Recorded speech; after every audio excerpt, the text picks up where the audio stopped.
Assalamualaikum warahmatullahi wabarakatuh. Alhamdulillah, alhamdulillah rabbil alamin. Salatan wassalamun ala habibina Muhammadin wa ala alihi wa sahbihi ajmain. Asyhadu an la ilaha illallah wahdahu la syarikalah wa asyhadu anna Muhammadan abduhu wa rasuluh la nabiyya wa la rasula ba'da. Allahumma shalli ala sayyidina Muhammad wa ala alihi wa sahbihi wa man tabi'ahum bi ihsani ila yaumiddin. Pertama-tama, marilah kita panjatkan puja dan puji syukur kita kepada Allah Subhanahu wa taala, karena Allah Subhanahu wa taala masih memberi kita begitu banyak nikmat hingga pada saat ini saya masih bisa melaksanakan tugas perbaikan nilai dari fatwa zakat. Tak lupa sholawat berangkaikan salam marilah kita hadiahkan kepada Nabi besar kita Nabi Muhammad sallallahu alaihi wasallam. Allahumma shalli wa sallim wa barik alaih. Semoga kita menjadi pengikutnya yang setia, yang akan mendapatkan syafaatnya nanti di yaumil akhir nanti. Amin ya rabbal alamin. Pada kesempatan kali ini saya akan melanjutkan dari tugas perbaikan nilai fatwa zakat, yaitu membahas tentang buku fikih zakat kontemporer. Menurut bahasa, istilah zakat berasal dari bahasa Arab dan memiliki banyak arti. Seperti dijelaskan dalam lisan Al-Arab, kata zakat berasal dari akar kata zaka yazku zakatan, yang berarti tumbuh atau berkembang. Pengertian ini seperti ungkapan Abu Hanifah, zaka al-zar'u, yang berarti tanaman yang berkembang. Pemaknaan ini juga terdapat dalam ungkapan Ali bin Abi Thalib yang artinya harta akan berkurang jika dibagikan, sedangkan ilmu akan bertambah jika dibagikan atau diinfakkan atau sedekah. Selain itu, zakat bisa berarti sesuatu yang baik atau suci atau al-salah, sebagaimana firman Allah yang artinya dan rasa belas kasihan yang mendalam dari sisi kami dan kesucian dari dosa, dan ia adalah seorang yang bertakwa. Quran surah Maryam ayat 13. Ketiga, zakat berarti memuji atau menganggap diri orang suci. Allah Subhanahu wa taala berfirman yang artinya, maka janganlah kamu mengatakan dirimu suci atau memuji diri. Dialah yang paling mengetahui tentang orang yang bertakwa. Quran surah An-Najm ayat 32. Berdasarkan makna-makna tersebut, maka zakat secara bahasa dapat difahami sebagai sesuatu yang berkembang, baik, suci dan barokah. Jika ditelusuri dalam berbagai nas keagamaan, perkataan zakat dijumpai dalam ayat dan hadis antara lain berikut. Yang pertama, yang artinya, ambillah zakat dari sebagian harta mereka, dengan zakat itu kamu membersihkan dan mensucikan mereka, dan mendoalah untuk mereka, sesungguhnya doa kamu itu menjadi ketentraman jiwa bagi mereka, dan Allah Maha mendengar lagi Maha mengetahui. Quran surah At-Taubah 9 ayat surah 9 ayat 103. Selanjutnya Allah Subhanahu wa taala berfirman, dan sesuatu riba atau tambahan yang kamu berikan agar dia bertambah pada harta manusia, maka riba itu tidak menambah pada sisi Allah. Dan apa yang kamu berikan berupa zakat yang kamu maksud untuk mencapai keriduan Allah, maka yang perbuatan demikian itulah orang-orang yang melipat gandakan pahalanya. Quran surah Ar-Rum ayat 39. Di dalam hadis juga ada Rasulullah SAW bersabda, ada 3 perkara yang aku bersumpah atasnya, dan aku akan menceritakan kepada kalian suatu perkataan, maka hafalkanlah. Beliau bersabda, harta seorang hamba tidaklah berkurang disebabkan sedekah, dan tidaklah seorang hamba terzalimi dengan suatu kezaliman lalu ia bersabar dalam menghadapinya, melainkan Allah menambahkan kemuliaan kepadanya, dan tidak seorang hamba membuka pintu untuk meminta-minta kepada orang lain melainkan Allah akan bukakan baginya pintu kefakiran. Hadis riwayat At-Tirmizi. Dalam istilah syariah, zakat merupakan suatu bagian yang dikenakan ke atas harta yang diwajibkan kepada mereka yang berhak ketika telah mencapai nisab dan kesempurnaan syarat. Pada waktu yang sama, zakat juga bermakna amalan ibadah itu sendiri. Di dalam Al-Quran, terkadang zakat disebut dengan istilah sodakoh, sebagaimana disebut dalam firman Allah dan hadis Nabi berikut.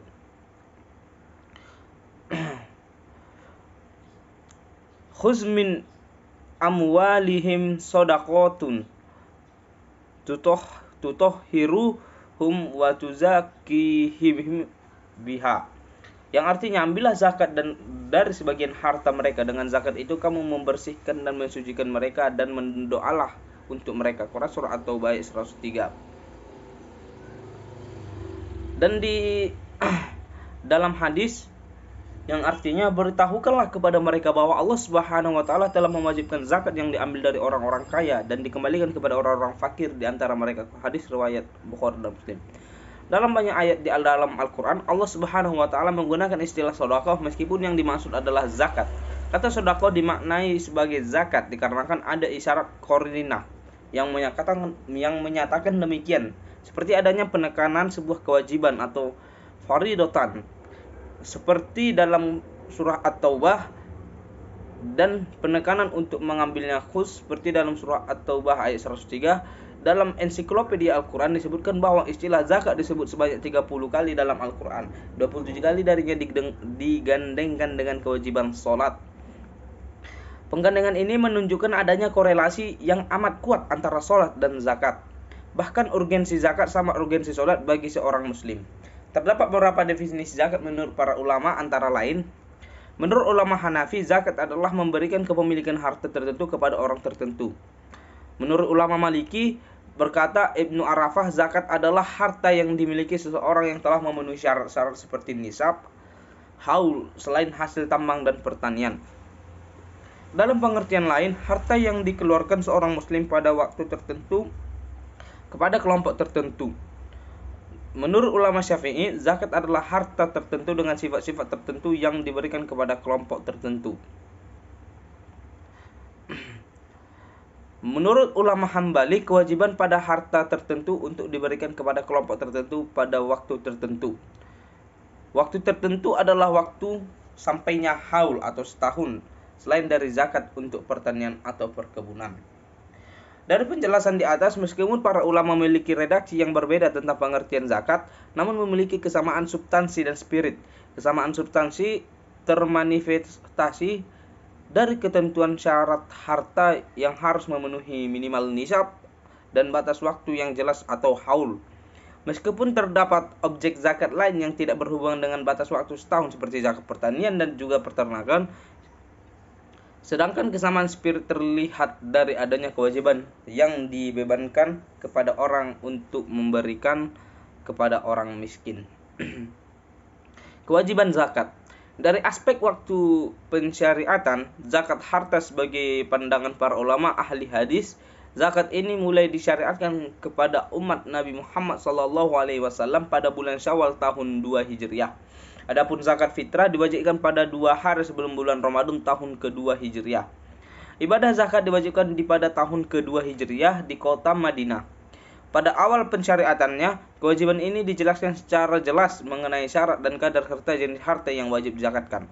Meskipun ayat-ayat yang menyinggung mengenai zakat terdapat di dalam ayat-ayat Makkiyah, namun bentuk pensyariatan zakat pada ketika itu masih bersifat umum dan belum mengikat. Dikembalikan kepada kesadaran kaum muslimin. Pada saat kewajiban zakat masih sebatas himbauan kepada kaum muslimin, bahkan jenis harta dan kadar yang harus dikeluarkan tergantung kemauan yang bersumber dari kekuatan iman mereka. Allah Subhanahu wa taala berfirman yang artinya, dan orang-orang yang menunaikan zakat al-mukminun. Ayat 4. Ayat-ayat di atas menggambarkan mengenai kewajiban zakat kepada kaum muslimin. Dilihat dari sudut pandang periodisasi surah, ayat di atas merupakan ayat yang masuk kategori surah-surah Makkiyah. Hal ini Berarti bahwa syariat zakat meskipun secara rinci baru diwajibkan di kota Madinah, namun secara global yang kewajiban zakat sudah dikenal sejak periode Makkiyah. Kedudukan zakat dalam Islam. Sebagaimana disebutkan dalam pembahasan di awal, perkataan zakat di dalam Al-Quran disebut sebanyak 30 kali, di mana 27 kali disandingkan dengan sholat. Dalam satu ayat tidak terpisah. Sedang sisanya disebut zakat dan sholat dalam ayat yang terpisah. Adapun rinciannya, dari 30 ayat yang mengandung lafaz zakat, 8 ayat adalah surah Makkiyah dan sisanya 22 ayat adalah surah Madaniyah. Atas dasar itulah maka zakat merupakan salah satu kewajiban yang harus dilakukan seorang muslim. Terlebih, ia bukan hanya sekedar kewajiban, tetapi merupakan salah satu rukun Islam yang ketiga. Sebagaimana disebutkan para ulama bahwa rukun memiliki kedudukan yang lebih tinggi dari sekedar kewajiban. Atas dasar prinsip ini, maka sesuatu kewajiban yang memiliki urgensi dan kepentingan yang tinggi akan naik derajatnya menjadi rukun. Hukum zakat sebagai kewajiban merupakan kesepakatan para ulama Islam yang berdasarkan pada Al-Quran dan As-Sunnah. Sebagaimana Allah berfirman, dan dirikanlah sholat, tunaikanlah zakat, dan rukulah beserta orang-orang yang ruku.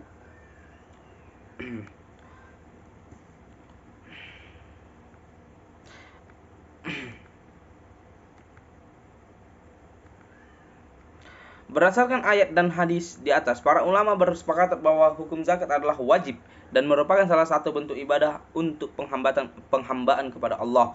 Demikian juga para sahabat telah sepakat bahwa orang yang menolak membayar zakat wajib diperangi. Bahkan dikatakan murtad apabila ia mengingkari kewajiban tersebut dan dimintai agar bertobat dalam waktu 3 hari. Jika tidak, maka boleh dibunuh. Seperti yang diriwayatkan oleh Abu Hurairah bahwa sepeninggal Rasulullah Shallallahu Alaihi Wasallam, banyak orang Arab yang tidak mau membayar zakat. Karenanya Abu Bakar yang menjadi khalifah Rasulullah Shallallahu Alaihi Wasallam memutuskan untuk memerangi mereka. Melihat itu Umar bin Khattab bertanya kepadanya, bagaimana Anda hendak memerangi mereka? Padahal Rasulullah Shallallahu Alaihi Wasallam pernah berkata, aku diperintah untuk memerangi orang-orang hingga mereka berkata bahwa tidak ada Tuhan selain Allah. Maka siapa yang telah mengatakannya, ia terjaga harta dan dirinya, kecuali dengan hak Islam dan hisabnya tergantung Allah. Maka Abu Bakar menjawab, demi Allah aku akan memerangi orang yang membeda-bedakan antara kewajiban sholat dan zakat. Karena zakat adalah hak harta. Demi Allah, andai mereka menolak membayar zakat kambing yang pernah mereka bayarkan kepada Rasulullah SAW, maka aku akan memerangi mereka atas penolakannya tersebut. Mendengar itu Umar berkata, demi Allah, Allah telah melapangkan dada Abu Bakar dan sekarang aku tahu itulah yang benar. Hadis riwayat Bukhari. Selain itu, zakat adalah salah satu simbol sekaligus pilar utama agama Islam. Bahkan merupakan perekat persaudaraan antara sesama muslim. Sebagaimana firman Allah, jika mereka bertaubat, mendirikan sholat dan menunaikan zakat, maka mereka itu adalah saudara-saudara agama. Dan kami menjelaskan ayat-ayat itu bagi kaum yang mengetahui. Quran Surah At-Taubah. Selain kewajiban, salah satu rukun Islam, perekat sesama muslim, zakat juga merupakan wasilah untuk meraih pertolongan dari Allah dan memperoleh tempat istimewa di muka bumi. Atas dasar nas di dalam Al-Quran ataupun Al-Hadis serta kesimpulan dari para ulama, ibadah zakat merupakan salah satu rukun Islam yang menjadi penopang dan kesempurnaan kemusliman seseorang. Jika zakat merupakan salah satu pilar agama Islam, maka mereka yang menunaikan zakat merupakan orang-orang yang di dalam hatinya terdapat keimanan. Mereka mampu mengalahkan hawa nafsu yang amat mencintai harta, membuang sifat kikir dalam diri, membebaskan diri dari penyembahan kepada harta benda, memilih jalan keselamatan dan menghindari diri dari kemurkaan Allah Subhanahu wa taala. Mereka menyadari bahwa harta yang mereka miliki merupakan anugerah Allah dan oleh karena itu ia akan mendatangkan malapetaka jika tidak dikeluarkan. Urgensi zakat bagi seorang muslim terlihat dari cara Allah Subhanahu wa taala menjadikan kewajiban ini dengan kewajiban sholat. Dalam banyak ayat Allah Subhanahu wa taala menghadirkan kewajiban zakat sepaket dengan kewajiban sholat. Korelasi antara zakat dan sholat ini juga terlihat dari spirit dan ruh kewajiban dari keduanya. Kewajiban zakat mengekspresikan jiwa yang bersih dan spirit yang mencerahkan. Jiwa dan spirit ini selanjutnya merupakan hasil dari pembentukan akhlak yang islami melalui ibadah sholat. Atas dasar kemurnian nilai-nilai sholat inilah seorang akan merasakan sukacita untuk membayar zakat dan menjadi pribadi yang dermawan.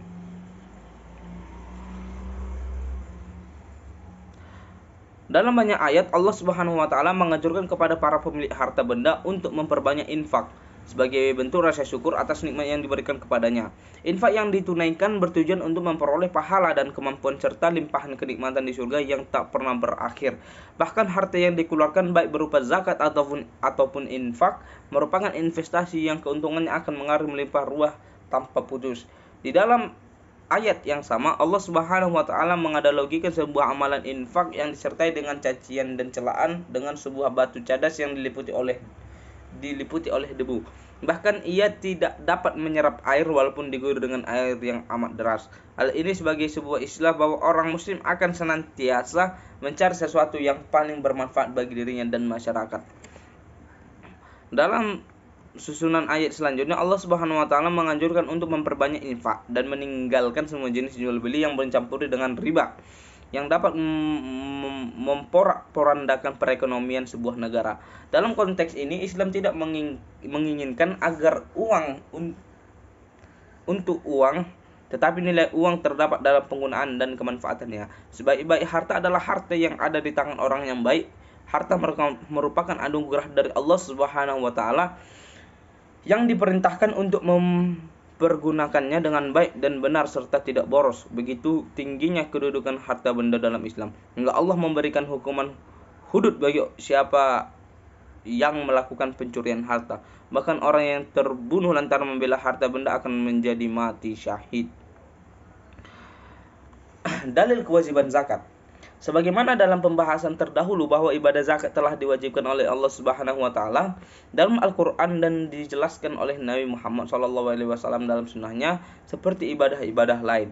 Dalil kewajiban zakat bersumber dari Al-Qur'an dan As-Sunnah dan ijma' ulama. Di antara dalil-dalil tersebut adalah wa aqimus sholata wa atuz zakah, yang artinya dan dirikanlah salat dan tunaikanlah zakat, Quran surah Al-Baqarah. Dan di dalam Quran surah At-Taubah yang artinya ambillah zakat dari sebagian harta mereka, dengan zakat itu kamu membersihkan dan mensucikan mereka dan mendoalah kepada mereka.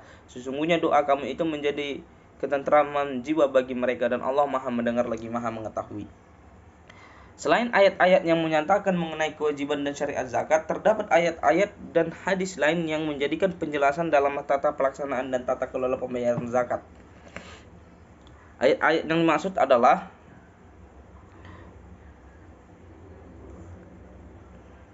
yang artinya orang-orang yang menafkahkan hartanya di jalan Allah, kemudian mereka tidak mengiringi apa yang dinafkahkannya itu dengan menyebut-nyebut pemberiannya dan dengan tidak menyakiti perasaan si penerima, mereka memperoleh pahala di sisi Tuhan mereka. Tidak ada kekhawatiran terhadap mereka dan tidak ada pula mereka yang bersedih hati. Perkataan yang baik dan pemberian maaf lebih baik dari sedekah yang diiringi dengan sesuatu yang menyakitkan. Allah Maha Kaya lagi Maha Penyantun. Hai orang-orang yang beriman, janganlah kamu menghilangkan pahala sedekahmu dengan menyebut-nyebut dan menyakiti perasaan si penerima, seperti orang yang menafkahkan hartanya karena riya kepada manusia dan dia tidak beriman kepada Allah dan hari kemudian. Maka perumpamaan orang itu seperti batu licin yang di atasnya ada tanah, kemudian batu itu ditimpa hujan lebat, lalu menjadilah dia bersih, tidak bertanah. Mereka tidak menguasai sesuatu pun dari apa yang mereka usahakan, dan Allah tidak memberi petunjuk kepada orang-orang yang kafir. Dan perumpamaan orang-orang yang membelanjakan hartanya karena mencari keridhaan Allah dan untuk keteguhan jiwa mereka seperti sebuah kebun yang terletak di dataran tinggi yang disiram oleh hujan lebat. Maka kebun itu menghasilkan buahnya 2 kali lipat. Jika hujan lebat tidak menyiraminya, maka hujan gerimis pun memadai. Dan Allah Maha melihat apa yang kamu perbuat. Apakah ada salah seorang di antaramu yang ingin mempunyai kebun kurma dan anggur yang mengalir di bawahnya sungai-sungai? Dia mempunyai dalam kebun itu segala macam buah-buahan. Kemudian datanglah masa tua pada orang itu, sedang dia mempunyai keturunan yang masih kecil-kecil. Maka kebun itu ditiup angin keras yang mengandung api, lalu terbakarlah. Demikianlah Allah menerangkan ayat-ayatnya kepada kamu supaya kamu memikirkannya. Ayat-ayat tersebut menganjurkan untuk memperbanyak infak dan zakat dengan memberikannya kepada golongan yang berhak menerimanya. Golongan yang dermawan membelanjakan hartanya di jalan yang diridhoi Allah. Subhanahu wa ta'ala akan memperoleh keutamaan, pahala dan keistimewaan pada hari akhirat. Setelah membicarakan mengenai itu semua, lantas Allah Subhanahu wa ta'ala memberi peringatan akan menghindari transaksi ribawi yang dapat merusak sistem perekonomian masyarakat. Allah Subhanahu wa ta'ala berfirman, orang-orang yang makan atau mengambil riba tidak dapat berdiri melainkan seperti berdirinya orang yang kemasukan setan lantaran penyakit gila. Keadaan mereka yang demikian itu adalah disebabkan mereka berkata, sesungguhnya jual beli itu sama dengan riba, padahal Allah telah menghalalkan jual beli dan mengharamkan riba. Orang-orang yang telah sampai kepadanya larangan dari Tuhannya lalu terus berhenti, maka baginya apa yang telah diambilnya dahulu sebelum datang larangan, dan urusannya terserah kepada Allah. Orang yang kembali mengambil riba, maka orang itu adalah penghuni-penghuni neraka, mereka kekal di dalamnya. Allah memusnahkan riba dan menyuburkan sedekah, dan Allah tidak menyukai setiap orang yang tetap dalam kekafiran dan selalu berbuat dosa. Sesungguhnya orang-orang yang beriman mengerjakan amal soleh, mendirikan salat dan menunaikan zakat, mereka mendapat pahala di sisi Tuhannya. Tidak ada kekhawatiran terhadap mereka dan tidak ada pula mereka bersedih hati. Quran Surah Al-Baqarah 275-277. Berkaitan dengan ayat ini, Said Qutb dalam tafsirnya Fi Zilal Al-Quran menyatakan bahwa susunan ayat tersebut bertujuan untuk menegakkan sendi-sendi ekonomi dalam mensyaratkan sesuai dengan ajaran Islam, agar masyarakat sesuai dengan ajaran Islam, agar tegak berdasarkan kehidupan masyarakat Islam yang berdiri atas prinsip saling menanggung dan saling membantu yang ada di dalam syariat zakat dan sedekah.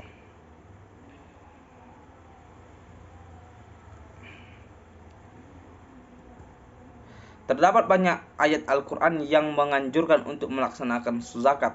Hampir tidak ada surah di dalam Al-Quran yang tidak terdapat anjuran untuk menunaikan zakat. Di dalam Al-Quran, ayat-ayat yang menyebutkan mengenai kewajiban zakat dan keterangan mengenai keutamaan mencapai 700 ayat. Antara lain 700 ayat.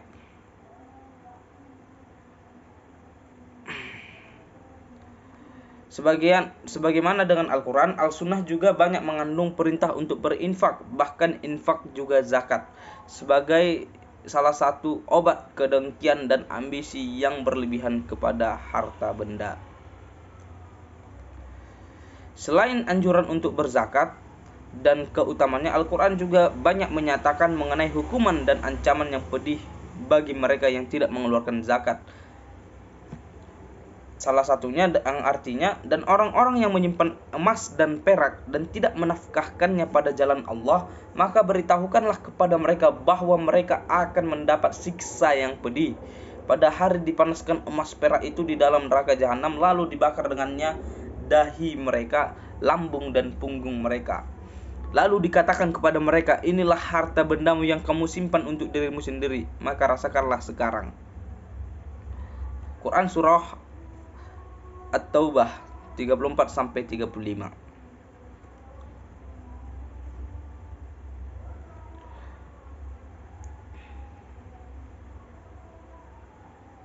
Jika dibandingkan antara syariat zakat dan undang-undang kontemporer, maka sesungguhnya kita membandingkan antara undang-undang Allah dengan undang-undang manusia. Perbedaan keduanya terdapat dalam banyak aspek, terutama dalam aspek ide pemikiran, media dan tujuan keduanya. Yang lebih fundamental adalah tentang bagaimana keduanya mampu mendidik masyarakat yang mensejahterakan dengan tetap memperhatikan prinsip persamaan. Sebagaimana kita fahami, zakat tidak akan dikeluarkan dari setiap harta yang ada, tetapi dari kelebihan harta dari atas minimal yang dikenal dengan nisab. Atas dasar ini, maka kewajiban zakat tidak mengganggu pemilik harta yang dapat membuat mereka merasa terbebani atau merasa dirampas dengan ketentuan nisab ini. Seorang pemilik harta akan merasa nyaman dan rela karena jumlah harta yang harus dikeluarkan untuk berzakat tidaklah terlalu banyak. Dalam konteks inilah, maka perintah kewajiban zakat di dalam Al-Quran menggunakan metode motivasi atau rib. Suatu ketika Rasulullah SAW ditanya oleh salah seorang sahabatnya mengenai ketentuan infak, maka Nabi menjawab bahwa infak dikenakan bagi harta yang berlebih dari kebutuhan pemiliknya. Negara diberikan wewenang oleh Islam untuk mengambil dana zakat dari rakyat wajib zakat dan membagikannya kepada golongan-golongan yang berhak menerimanya. Dalam pelaksanaannya, negara dapat mengangkat petugas zakat atau amil untuk melaksanakan tugas agama yang mulia ini. Seorang muslim yang baik akan menjaga keikhlasan dalam beramal dan menjaga niat dari berbagai perusak amal. Di antaranya adalah riya dan mengungkit-ungkit zakat yang telah diberikan atau ditunaikan. Sikap mulia ini dilakukan agar ibadah zakat diterima oleh Allah. Dalam menunaikan kewajiban zakat, hendaklah seorang mukmin menunaikannya dengan hati yang ikhlas dan rela sebagai wujud rasa syukur atas kenikmatan yang Allah Subhanahu wa taala berikan kepadanya. Ia juga merasa bahagia karena dapat membantu meringankan beban saudaranya dan memberikan rasa sepenanggungan dengan karunia yang Allah berikan. Sebagaimana telah dimaklumi bahwa zakat juga merupakan salah satu dari rukun Islam yang kelima. Rukun Islam yang 5. Ketentuan hukumnya telah legal di dalam Al-Quran, Al-Hadis, dan juga ijma'.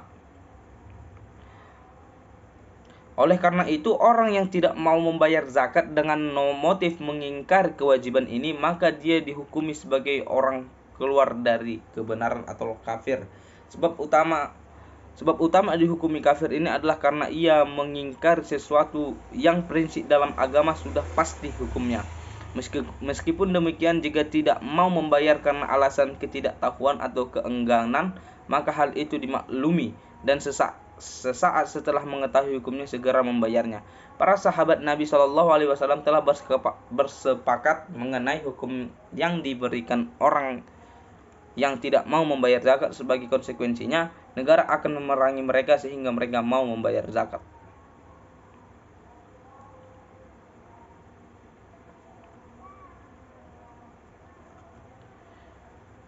Meski demikian, jika pemilik harta tidak mau membayar zakat lantaran keengganan atau sifat pelit yang ada pada dirinya, padahal ia mengetahui akan kewajiban zakat dan itu adalah salah satu dari rukun Islam, maka hal tersebut tidak membuatnya keluar dari agama Islam. Karena ia tidak menjalankan ketaatan yang ditentukan, maka ia termasuk muslim yang maksiat. Dalam konteks penegakan supremasi hukum, maka pemerintah dalam hal ini adalah pihak yang ditunjuk untuk mengelola perzakatan, untuk mengambil dana zakat secara paksa dan menindak mereka dengan hukum yang ditetapkan oleh pemimpin suatu negeri. Menurut mayoritas ulama, tujuan pokok dalam penegakan hukuman dan sanksi ini adalah supaya pemilik harta dapat menunaikan tanggung jawab membayar zakat. Jika aturan dan perundang-undangan ini di suatu negeri belum berlaku, maka pemerintah diberikan keleluasaan untuk melakukan ijtihad yang terbaik dengan menggunakan berbagai pendekatan dan sanksi. Sebab pendekatan yang sesuai untuk seorang belum tentu cocok untuk orang lain. Demikian dengan sanksi. Sebagian orang rela membayar zakat meski cukup diberikan teguran dengan lisan, sementara orang yang lain mungkin perlu dipenjara. Demikian Rasulullah SAW memberikan keteladanan kepada kita dalam berbagai hal.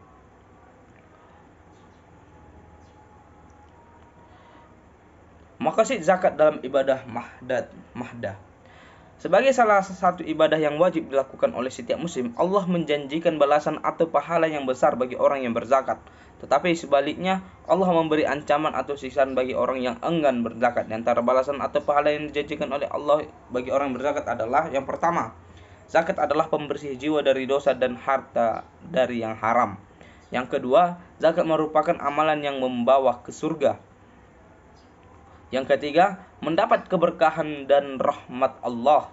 Yang keempat, mendapat kedudukan mulia dari Allah di dunia. Yang kelima, dengan zakat harta semakin bertambah dan berkembang serta barokah. Yang keenam, zakat menghindarkan seorang dari musibah dan malapetaka. Dan adapun ancaman dan siksaan yang disediakan Allah bagi orang yang enggan berzakat adalah: yang pertama, mendapat siksaan yang pedih di neraka. Yang kedua, harta yang tidak dizakati akan menjadi rantai yang mengelilit leher pemiliknya di hari kiamat. Yang ketiga, Imam Ahmad, Imam Bukhari, dan Imam Muslim meriwayatkan dari Abu Hurairah, Rasulullah bersabda, setiap pemilik harta yang tidak menunaikan zakatnya, maka Allah akan panaskan harta tersebut di neraka jahanam, lalu dijadikan lempengan-lempengan untuk kemudian disetrikakan ke kening dan badannya sampai Allah memutuskan hukuman bagi para hambanya. Pada suatu hari yang sepadan 50.000 tahun kemudian ia akan melihat jalannya ke surga ataukah ke neraka. Hadis riwayat Muslim. Makosid zakat dalam dimensi sosial. Selain menjadi salah satu ibadah utama dalam Islam, zakat juga memiliki dimensi sosial. Banyak sekali ayat-ayat Al-Quran dan hadis Rasulullah Sallallahu Alaihi Wasallam yang menjelaskan dimensi sosial zakat. Di antara bentuk dimensi sosial zakat adalah sebagai berikut. Yang pertama, zakat merupakan wasilah untuk menumbuhkan kehidupan terhadap sesama masyarakat. Seperti yang dijelaskan di dalam Al-Quran bahwa kelompok-kelompok yang menerima zakat adalah orang-orang yang lemah secara ekonomi. Artinya mereka tidak mampu mencukupi kebutuhan hidup seperti fakir dan miskin. Dengan disalurkannya zakat kepada mereka, diharapkan mereka akan mampu memenuhi kebutuhan hidup dan mendapat kebahagiaan. Sehingga zakat sendiri menjadi jembatan sosial perekat antara orang kaya, orang yang membayar zakat, dengan orang lemah, orang yang menerima zakat. Yang kedua, zakat menjauhkan seorang dari sifat bakhil yang lahir karena berlebihan dalam mencintai dunia sehingga melahirkan sifat ego atau ketidakpedulian kepada sesama masyarakat.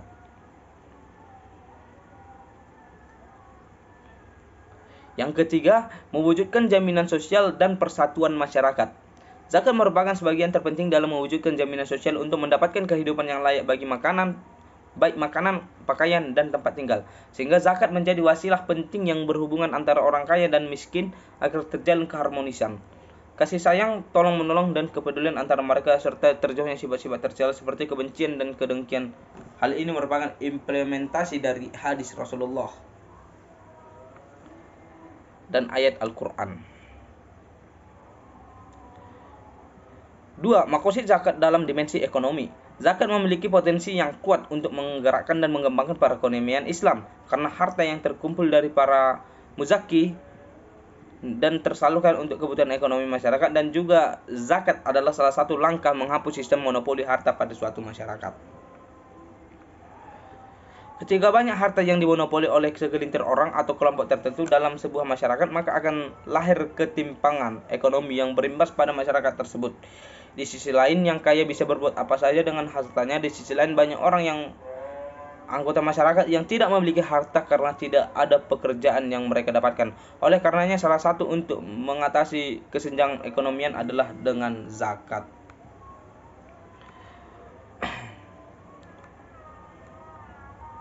Mungkin ini saja yang bisa saya sampaikan pada kali ini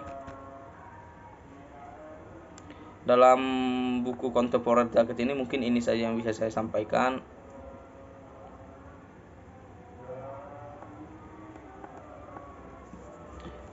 Jadi zakat adalah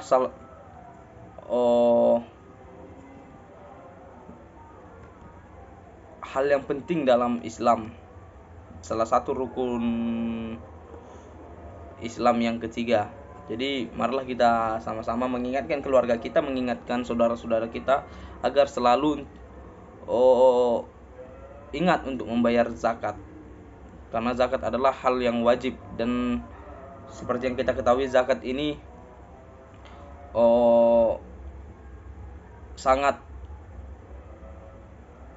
sangat baik untuk masyarakat dan juga sangat baik untuk membersihkan harta kita. Mungkin ini saja yang bisa saya sampaikan.